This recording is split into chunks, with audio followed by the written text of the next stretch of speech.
Prince Harry and Meghan have hit back at controversial biographer Tom Bower, which says Prince Harry was brainwashed by his wife. Yikes! Harry blasts royal author. The Duke of Sussex is consumed with rage following the release of preview passages of a devastating new book about the Sussexes by Meghan Markle's arch nemesis, journalist Tom Bower. Now, I was shocked. I was surprised. I didn't expect it. I can only tell you what I saw. But yes, of course they would contest a lot. But I mean, the point is, she made up the whole story about Archie's skin and all the rest of it. Meghan has a very vivid imagination when it comes to facts which suit her agenda. And you don't have a vivid imagination? No, I have a very vivid lust to find the truth and the facts, and find them despite the obstacles put in my way. No, not as well. There's no coverage of the competition. All the coverage was about Meghan, and that's how she wants it. Harry agreed that Meghan could use the Invictus Games to boost her reputation and her profile, having been given the big E, the elbow, from Netflix. Well, I think the Meghan Markle I know is on the good side, intelligent, resourceful, definitely resilient under fire, but on the other hand, intensely selfish, only self-opinionated, unable to see anything other than through her own lens, as she would say. Tom Bower has just released what may be the most damaging book ever written about Prince Harry and Meghan Markle. And Meghan's response? She went straight to war. Her team dismissed the book as a deranged conspiracy. Her spokesperson pushed back aggressively across major media outlets. Headlines lit up overnight, statements flew back and forth, but something unexpected happened. But I don't feel, and we look at a lot of video of Catherine, the Princess of Wales, I don't feel like this is a real comfort zone for her. We just saw her at an LA hospital wearing a mask in all of the photos. Like, ew, I don't want your germs. Welcome to Crown Aura, where royal drama gets broken down piece by piece. And trust me, you do not want to miss what unfolds next. Subscribe now and stay with the channel for the latest twists, major claims, and non-stop royal updates. Instead of burying the book, the backlash launched it straight to #1 on the bestseller lists. Yet that isn't even the most interesting part of this story, because during the very same week, Bower's book began revealing what insiders say was really happening behind the scenes at the Invictus Games. The real problem with it is, and this is really the issue, it's Meghan's show. The whole time you're there, when she was there, all the focus is on her. She speaks, she kisses the prince.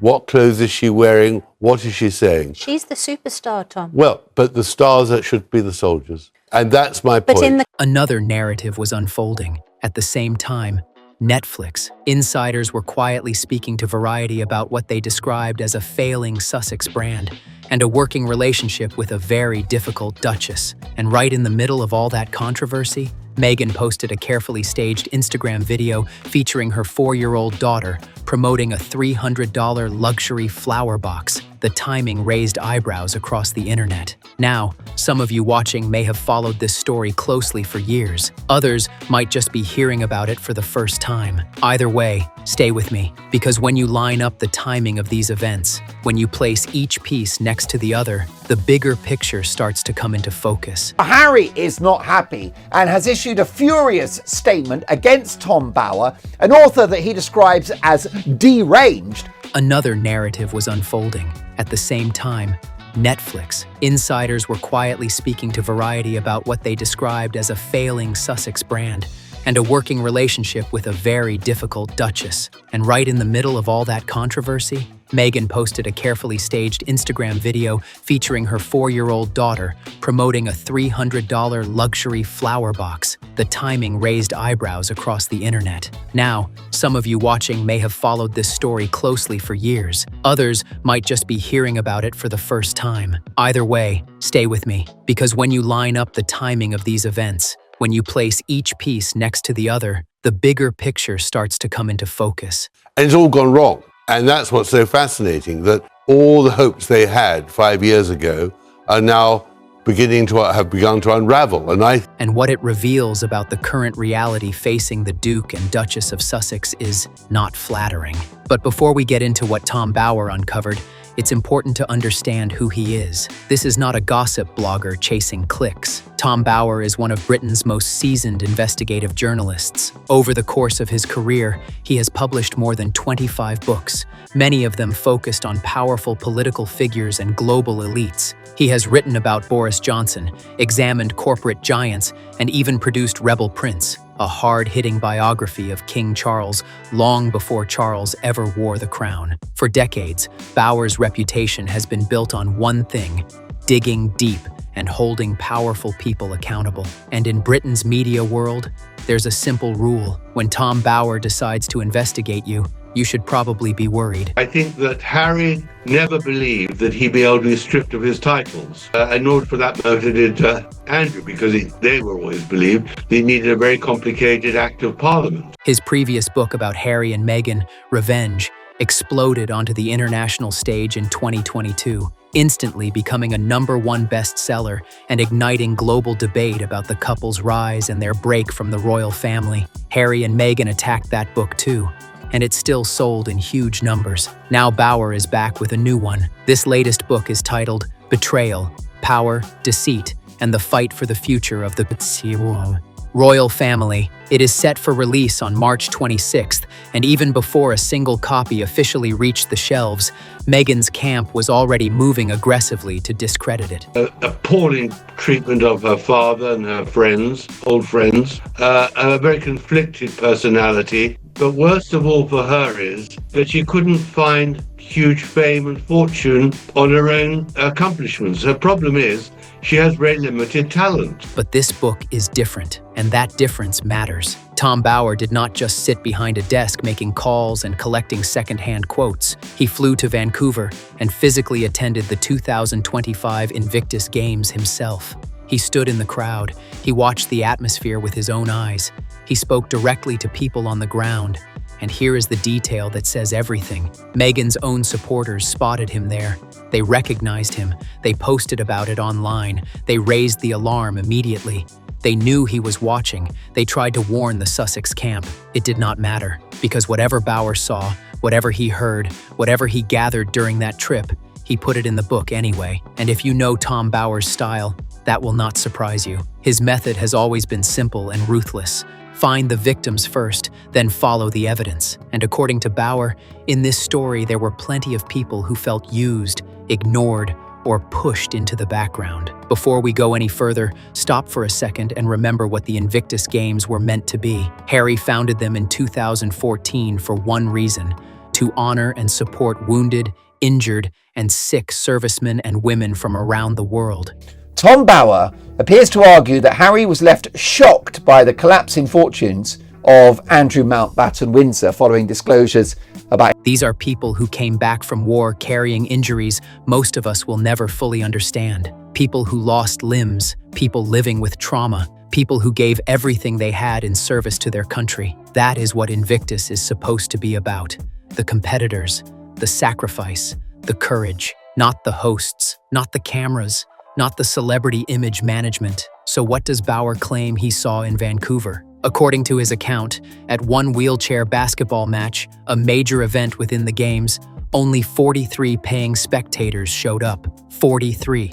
For an international competition featuring wounded veterans who had trained for months to be there. But Bower says the story gets even worse. Meghan also had odd methods of providing feedback. According to 3 sources, this is about her relationship with Netflix, she was known to disappear for long periods during Zoom calls. The sources say, later, Netflix teams, like the marketing department, would be informed that her absence was due to her being offended by something that was said. He claims organizers then gathered around 100 extra people and deliberately positioned them around Harry and Meghan for photographs, creating the impression of a large, excited crowd when the actual turnout told a very different story. Think about what that means. The veterans are on the court. The athletes are competing, and yet the visual focus is being redirected, carefully staged around the royal couple. The veterans are on the court. They are competing. They are the entire reason the Invictus Games exist. Yet according to Tom Bauer, the people running the event were arranging bodies around the Duke and Duchess, positioning spectators so the photos would look fuller, louder, more successful. Not for the athletes, for the optics. Talking a lot about Invictus, which we've talked about before. Invictus Games that's the charity that Prince Harry set up, and it's a competition between wounded warriors. And we both love that, right? Oh, yeah, okay. Two former executives connected to the 2025 Invictus Games told Bauer they were deeply troubled by what the event had become. Their concern was simple. Too much attention was being placed on Meghan, and not nearly enough on the wounded servicemen and women the Games were created to honor. Bauer gives the phenomenon a blunt name. He calls them the Meghan Games. Then there was the opening ceremony. Harry and Meghan reportedly arrived riding through the venue on a golf cart while crowds chanted Harry's name. Your commentary has long crossed the line from criticism into fixation. This is someone, you, who they say has publicly stated the monarchy depends on obliterating the Sussexes. Cameras followed. Phones came out. Meanwhile, nearby, men and women who had lost limbs, people who had survived combat and life-altering injuries, were preparing to compete. Instead of walking among them, greeting them face to face the way other senior royals often do, the couple rode past, waving as the moment quickly made its way onto social media. Another moment sparked particular backlash. Video footage showed Meghan briefly grabbing a veteran's wheelchair and repositioning it without asking. In one extract, Tom Bauer quotes two Canadian executives who were dismissed from the Games and who he says resented the pushy Sussexes during the Invictus Games. According to those accounts, Meghan was, and I quote, a distraction from the injured veterans. It was the Harry and Meghan show. For most people, that might seem minor, but for wheelchair users and medical professionals, it is not. A wheelchair is not just an object. It is an extension of someone's body. It is how they move through the world. Veterans, nurses, and disability advocates who saw the footage all made the same point. You never touch someone's wheelchair without permission, especially not at the Invictus Games. And then there is the issue Bauer raises about PTSD and competition categories, which has triggered its own debate. PTSD is real. It is serious. Anyone who has spoken with veterans understands that. The problem with the Sussex is they want to control their own narrative. They don't like people writing about them without their permission.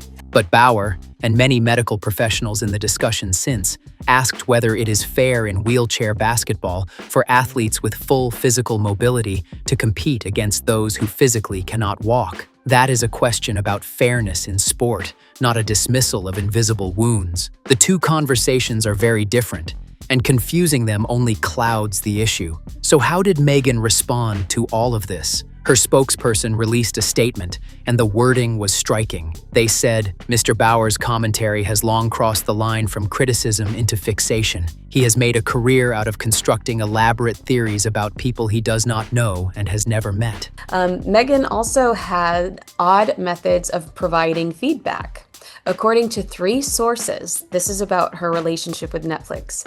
She was known to disappear for long periods during Zoom calls. The sources say later, Netflix teams, like the marketing department, would be informed that her absence was due to her being offended by something that was said. Those interested in facts will look elsewhere.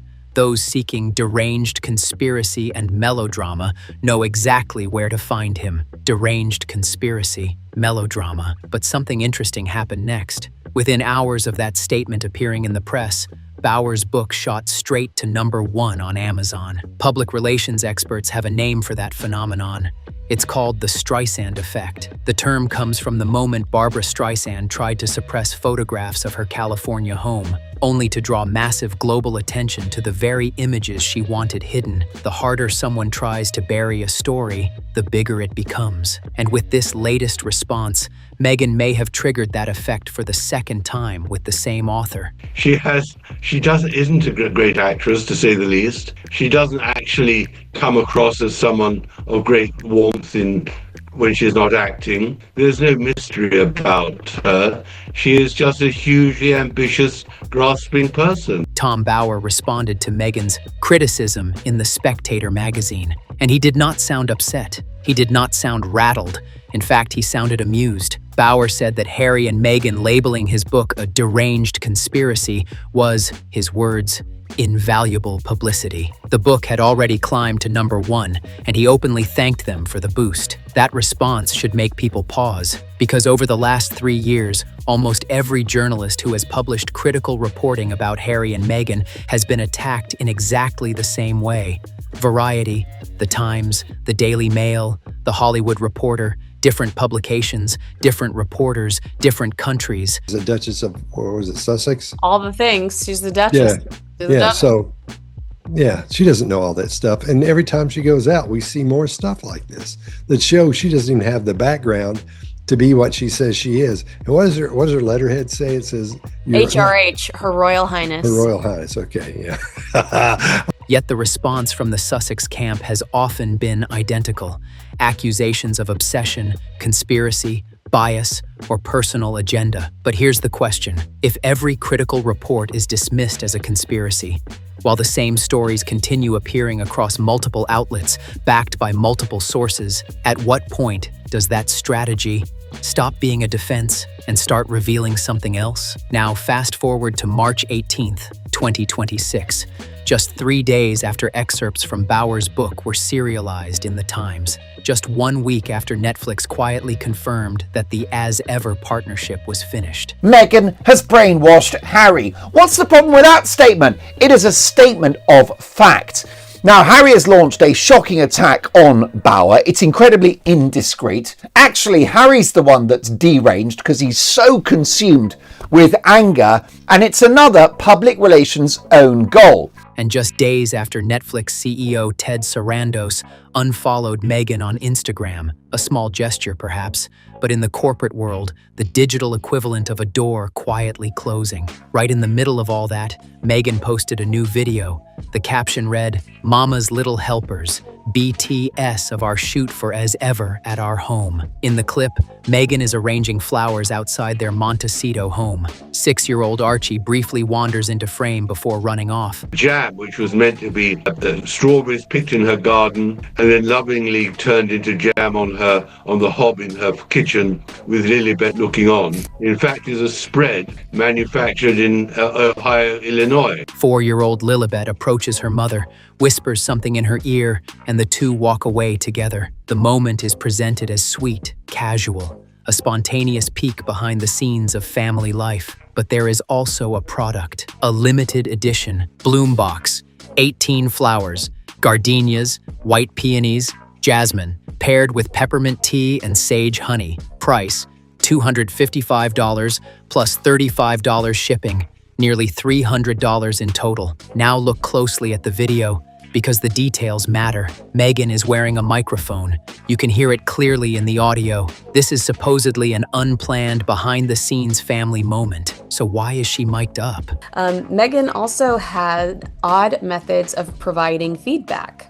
According to 3 sources, this is about her relationship with Netflix. She was known to disappear for long periods during Zoom calls. The sources say, later, Netflix teams, like the marketing department, would be informed that her absence was due to her being offended by something that was said. Behind-the-scenes clips usually don't require professional sound equipment. A planned shoot does. And then there's the framing. The flowers are positioned perfectly, carefully arranged so that Lilibet's face remains hidden, while she still appears clearly in the shot, not accidentally, perfectly. If a 4-year-old truly wandered into a spontaneous behind-the-scenes moment, you would not get that kind of framing. The composition would not be perfect. The flowers would not be positioned exactly right. The camera would not already be rolling with a microphone attached. That kind of image is not accidental, it is planned. And then there is the timing. By this point, the headlines were stacking up. Netflix had moved on. Tom Bauer's book was dominating the news cycle. Questions about the Sussex brand were spreading across the entertainment press. And suddenly, right in the middle of that moment, Out come the children. For years, Harry and Meghan have spoken publicly about the dangers of putting children in the spotlight. They have warned about social media exposure and insisted that protecting their children's privacy was a priority. Yet the week the pressure intensified, there was Lilibet, 4 years old, appearing in a promotional video connected to a $300 luxury flower box. And the problem is that Meghan has huge ambition. She is a very resilient, attractive woman to look at, and because of the mystery. But actually, there's a lack of talent. For critics watching the situation unfold, the optics raised an uncomfortable question. If the couple built part of their public identity around protecting their children's privacy, why introduce them into a commercial moment now? To understand the wider picture, you have to look at the numbers. Take Meghan's Netflix show With Love, Meghan. Between July and December 2025, it ranked 1,124th among Netflix programs. 1,124th. It reportedly generated around 2 million views. For comparison, a series like Bridgerton can attract hundreds of millions. That is not simply an underperforming show. That is a show that almost nobody watched. Then, there is the lifestyle brand As Ever. According to reports, Netflix was left holding roughly $10 million worth of unsold inventory. One insider reportedly told the Daily Mail, "There was just all this jam.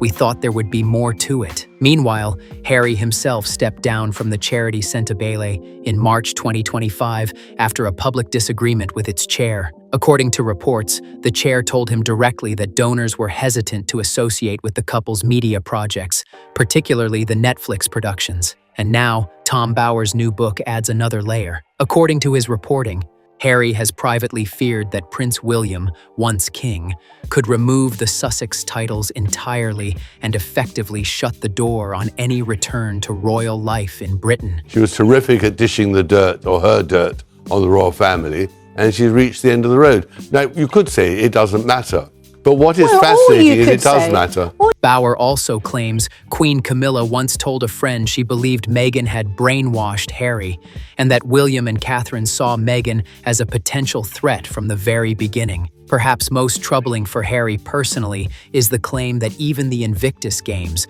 the project he founded and cared about deeply, may now be drifting away from the original mission. What makes this moment different is that many of these criticisms are no longer confined to fringe commentary or online speculation. Claims that once triggered fierce backlash are now appearing in major publications, serialized in the Times, discussed by Netflix insiders, analyzed by Variety, and echoed across media outlets on both sides of the Atlantic. The conversation has changed. At a certain point, it stops looking like coincidence. It starts looking like a pattern, and the pattern itself becomes the story. The book is called Betrayal, and regardless of what anyone thinks about Tom Bower personally, that title is difficult to ignore, because the accusations raised in this story touch multiple layers. A possible betrayal of the veterans who believed the Invictus Games existed purely for them. In this case, we're not dealing with the smartest person in the world. We know that from all the things we've seen. Seriously, she's not.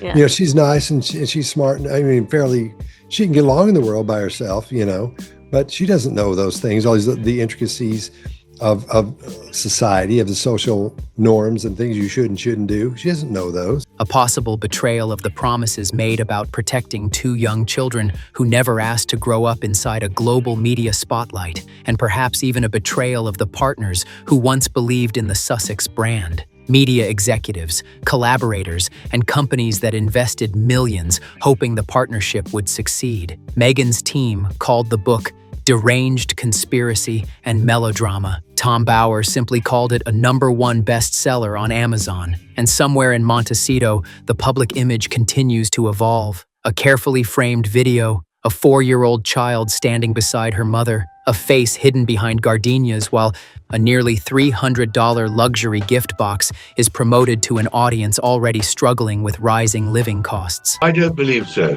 Definitely not in public with the king, which, of course, is exactly what Harry wants at the Invictus Games in Birmingham. I don't believe the king will dream of doing that, not least because there'll be riots from the Muslim population there when the Israeli competitors start turning up at the track. For many people watching this story unfold, The question is simple. You've seen the headlines for years. You've watched the interviews, the documentaries, the controversies. Now the books, the media reports, and the business fallout are starting to line up. So here's the question. Was your gut right all along? Tell me what you think in the comments below. I read them, and the discussion around stories like this is often where the most interesting perspectives appear. If you found this breakdown interesting, hit the like button so more people can see it. Make sure you subscribe to the channel so you don't miss the next update, because this story is still developing, and the next chapter could arrive at any moment. And if someone you know has been following the Harry and Meghan saga, share this video with them today. The more people who understand the full picture, the better the conversation becomes.